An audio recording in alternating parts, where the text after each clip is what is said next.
Hi friends, welcome to dream house channel. நம்ம இன்றைக்கி பார்க்க போகிற வீடு பார்த்திங்கன்னா திண்டுக்கல் மாநகராட்சிக்குள்ள சீலப்பாடி ஏரியாவில் தான் நம்ம இந்த வீடு லொக்கேட் இருக்குது. இந்த வீட்டை பற்றி தெரிஞ்சுக்கிறதுக்கு முன்னாடி நம்ம சேனலை சப்ஸ்கிரைப் பண்ணிங்க, பெல் ஐக்கானை கிளிக் பண்ணிங்க. அப்போ தான் நம்ம போடக்கூடிய ஒவ்வொரு வீடியோ நோட்டிஃபிகேஷன் வரும். இந்த வீட்டோட லேண்ட் அளவுன்னு பார்த்திங்கன்னா 1500 சதுரடி இடத்துல 1350 கிழக்கு பார்த்த மணிக்கு 2 BHK காம்பேக்ட் ஹவுஸ் தான் நண்பர்களே. ஃப்ரண்ட் எலிவேஷன் பார்த்திங்கன்னா ஒரு அழகான லுக்கில் சூப்பராக அமைச்சு கொடுத்துருக்காங்க. நமக்கு சேஃப்டிக்கு எம்எஸ்ஐ யூஸ் பண்ணி கிரில் கேட்டும் அமைச்சு கொடுத்துருக்காங்க நண்பர்களே. கார் பார்க்கிங் அளவை பொறுத்த வரைக்கும் நமக்கு 16x16 அப்படிங்கிற சைஸில் நல்ல ஒரு பிரம்மாண்டமான பெரிய கார் பார்க்கிங் நமக்கு கிடச்சிருது. இதே போல் கார் பார்க்கிங்கில் நமக்கு வாட்டர் டேங்க்கும் போர்வெல்லுமே நமக்கு அமைஞ்சிருது நண்பர்களே. இதே போல் கார் பார்க்கிங்கில் நமக்கு டெரஸு போகக்கூடிய ஸ்டெப்ஸும் அமைச்சு கொடுத்துருக்காங்க. ஸ்டெப்ஸுக்கு பார்த்திங்கன்னா நமக்கு காங்கிரீட்டை யூஸ் பண்ணி க்ளோசிங் பண்ணி கொடுத்துருக்காங்க. ரெயின் வாட்டர்ஸ் உள்ளே வராத அளவுக்கு நமக்கு காங்கிரீட் யூஸ் பண்ணி கொடுத்துருக்காங்க. அதே போல் ஸ்டெப்பு கீழே பார்த்திங்கன்னா நமக்கு ஒரு வாஷ்ரூம் கொடுத்துருக்காங்க.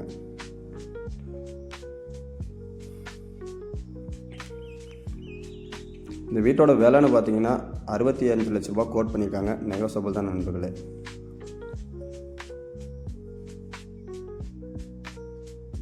நமக்கு வீட்டுக்குள்ளே என்ட்ரு ஆகிறதுக்கு முன்னாடியே ஸ்டெப்பு பார்த்திங்கன்னா கிரானைட்டை யூஸ் பண்ணி நமக்கு அமைச்சு கொடுத்துருக்காங்க. இந்த வீட்டோடைய ராஜனில் டோருன்னு பார்த்தீங்கன்னா தேக்குட்டு தான் நண்பர்களை யூஸ் பண்ணியிருக்காங்க. வீட்டோட ஹாலோட அளவும் பார்த்தீங்கன்னா நமக்கு 16x16 அப்படிங்கிற சைஸில் நல்ல ஒரு பெரிய பிரமாணமான ஹால் கிடச்சிருது. அதே போல் டிவி யூனிட்டுக்கு செல்ஃப் மெத்தடில் நமக்கு ஒரு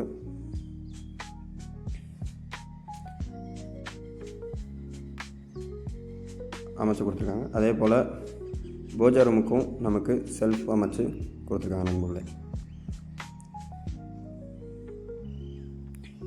அடுத்தபடியே இந்த வீட்டோட கிச்சன் அளவுன்னு பார்த்தீங்கன்னா நமக்கு 10x11 அப்படிங்கிற சைஸில் நல்ல ஒரு பெரிய கிச்சன் நமக்கு அமைஞ்சிருது. அதே போல் கிச்சனில் வால் டைலும் ஃபுல்லாகவே ஒட்டி கொடுத்துருக்காங்க.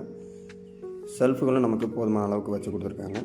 கிச்சனோட டாப் பார்த்திங்கன்னா பிளாக் கிரானைட்டை யூஸ் பண்ணி நம்ம க்ளோசிங் பண்ணி கொடுத்துருக்காங்க நண்பர்களே. இந்த வீட்டில் யூஸ் பண்ணியிருக்க டைல்ஸ்னு பார்த்திங்கன்னா 2x4 டைல்ஸை தான் யூஸ் பண்ணியிருக்காங்க. இந்த வீட்டோடைய மாஸ்டர் பெட்ரூம் பார்த்திங்கன்னா நமக்கு 10x16 அப்படிங்கிற சைஸில் நல்ல ஒரு பெரிய மாஸ்டர் பெட்ரூம் கிடச்சிருது. இதே போல் அட்டாச் பாத்ரூம் பார்த்திங்கன்னா நமக்கு வெஸ்டர்னில் தான் அமைச்சு கொடுத்துருக்காங்க நண்பர்களே. காற்றோட்ட வசதிக்கு ஏற்றாற் போல் நமக்கு 4x4 ஜன்னல்கள் சூப்பராக அமைச்சு கொடுத்துருக்காங்க. பாத்ரூமோட அளவுன்னு பார்த்திங்கன்னா 5x6 அப்படிங்கிற சைஸில் நல்ல ஒரு பெரிய நமக்கு ரெஸ்ட் ரூம் அமைஞ்சிருது.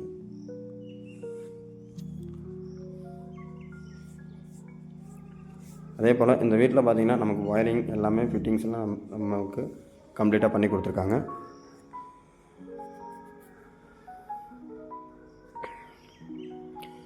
சீலப்பாடியிலே நமக்கு மெயின் என்ட்ரன்ஸ்லேயே பார்த்திங்கன்னா நமக்கு இந்த வீடு அமைஞ்சிருது. இந்த வீட்டுக்கு முன்னாடி பார்த்திங்கன்னா நமக்கு 30 அடி தார் ரோடு ஃபெசிலிட்டியும் கிடச்சிருது. இந்த வீட்டோட செகண்ட் பெட்ரூம் பார்த்திங்கன்னா நமக்கு 10x10 அப்படிங்கிற சைஸில் நல்ல ஒரு பெரிய பெட்ரூம் நமக்கு செகண்ட் பெட்ரூம் அமைஞ்சிருக்கு. அதே போல் அட்டாச் பாத்ரூம் பார்த்திங்கன்னா நமக்கு இந்தியன் ஸ்டைலில் பண்ணி கொடுத்துருக்காங்க நண்பர்களே. அட்டாச் பாத்ரூம் பார்த்திங்கன்னா 4x10 அப்படிங்கிற சைஸில் நல்ல ஒரு பெரிய ரெஸ்ட் ரூம் நமக்கு அமைஞ்சிருது. இந்த வீட்டை பற்றி மேலும் விவரங்களுக்கு டிஸ்கிரிப்ஷனில் இருக்க நம்பருக்கு கால் பண்ணுங்கள். இந்த வீடியோ பிடிச்சிருந்துச்சா நம்ம சேனலை லைக் பண்ணுங்கள்.